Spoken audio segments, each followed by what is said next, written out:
kontraksi dengan adanya oksitosin, maka ASINya akan keluar nih ke ductus ini nih. Nanti berkumpul ke yang besar, ini namanya ductus lactiferus, saluran ASI. Bayi hanya bisa menghisap ASI yang keluar ke dalam ductus lactiferus. Dia tidak bisa sampai ke alveolus hisapnya. Ya, jadi butuh oksitosin dulu untuk si alveolus itu mengeluarkan ASINya biar keluar sampai ke ductus lactiferus, akhirnya nanti dihisap bayi melalui areolanya keluar dari puting. Kalau puting itu kan yang kecil ini aja ya. Iya. Jadi nggak mempengaruhi mau putingnya panjang kayak tenggelam kayak terbenam datar, itu tidak mempengaruhi proses menyusui. Dia menghisapnya di sini, daerah sini.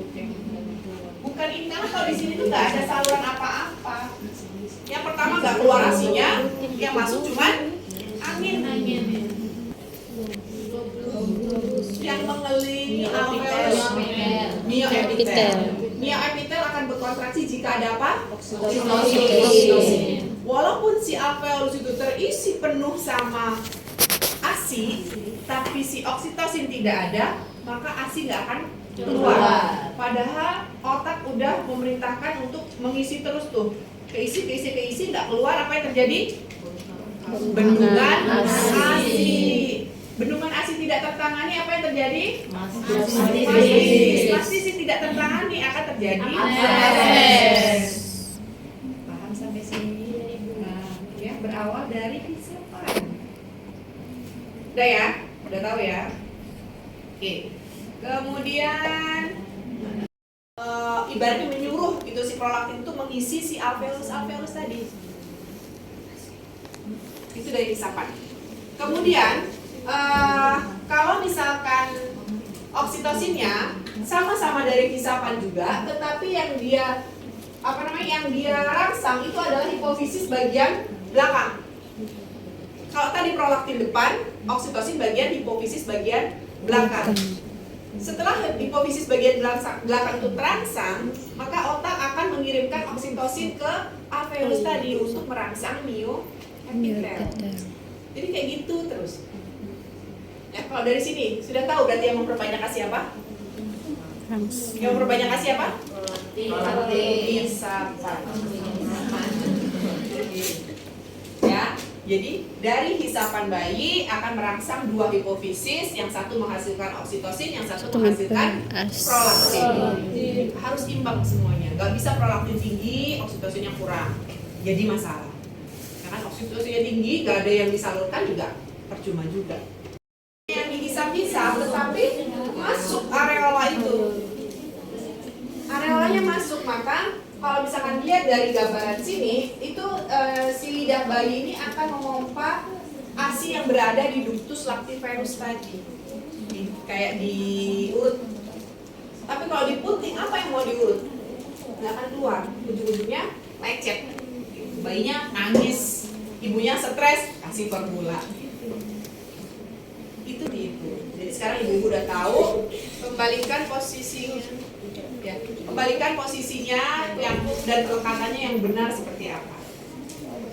Benar. Yang pertama itu yang ada bayangannya itu, dagu bayi itu nempel ke payudara. Oke, areola masuk sebagian, nggak semuanya ya. Karena kalau misalnya areolanya besar kan mulut bayinya kecil, ya. Kemudian hidung dan payudara itu jaraknya jauh. Kemudian gambar nomor 2 itu biasanya ditandai dengan pipi bayi yang menggembung.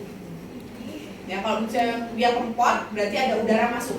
Tapi kalau dia menggembung berarti udara tertutup dari luar, yang dia hisap hanya ASI. Ini yang salah, kelihatan kan yang nomor 1 itu hanya putingnya saja yang dihisap gitu. Kemudian yang nomor 2, walaupun ibaratnya dagunya menempel pada payudara, tapi itu hanya puting yang masuk. Jadi bibir di bawahnya itu nggak doer. Tahu kan doer tuh? Ke bawah membrane kayak gitu. Ya kan? Nah, kalau misalkan nomor 3, kalau misalkan dia dihisap hanya putingnya saja, yang nomor 3 nih ya, si ductus lactiferus yang isinya ASI itu nggak akan terpompa ke dalamnya. Jadi ibunya walaupun menyusu lama, tetapi ASINya nggak keluar, percuma. Nah, di puting itu biasanya Kenapa bayi-bayi bingung putih? Karena sebelumnya sudah diberikan dot. Dot itu yang kayak nomor 4 itu, kayak putih kan, ujung doang, tapi dia tetap keluar. Di saat kasih payudara, ujungnya aja dihisap nggak keluar apa-apa. Makanya dia akan bingung putih, nangis gitu. Oke, di perbedaannya yang nomor 1 itu yang benar, nomor 2 itu yang salah. Bisa kelihatan bedanya ya? Bisa. Kemudian posisi.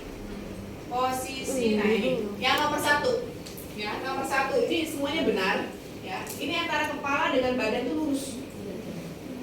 Jadi bukan hanya kepalanya aja yang noleh terus jadi badannya lurus lihat ke atas, tapi ini badannya nempel ke perut ibu. Nah ini adalah posisi yang tepat sejajar antara kepala dengan punggungnya itu dalam garis sejajar. Kemudian yang nomor 2 ini kalau misalkan kelihatan di situ hidung dan payudara jauh. Ya, sama yang nomor 3 itu di bawahnya kan udah kelihatan membrane, ya, doer, sama pipinya gembung.